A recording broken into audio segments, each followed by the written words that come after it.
స్వామి రాత్రి లేదు పగలు లేదు, ఇంత జనమా, ఇంతమంది తడి బట్టలతో నీకు అంగప్రదక్షిణాలా, ఇంతమంది తలనీలాలు ఇచ్చేసి నీ దగ్గరికి వచ్చి దర్శనమా, ఇంతమంది ముడుపులు తీసుకొచ్చి హుండీల్లో వేసేస్తున్నారా, ఎప్పుడు వింటున్నావయా ఈ కష్టాలన్నీ?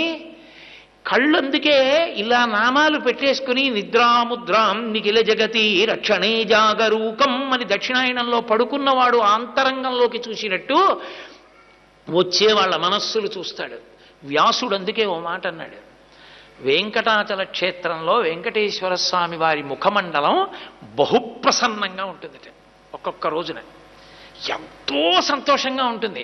అర్థం ఏమిటో తెలుసా? కొండ మీదకి ఎవరో ధార్మికులు వచ్చారని గుర్తు. ధర్మమునందు విశేషమైన అనురక్తి ఉన్న వాళ్ళు కొండ మీదకి వచ్చారనుకోండి, ఆ రోజు మురిసిపోతాట, ఒరే ఒక్కడు వచ్చాడు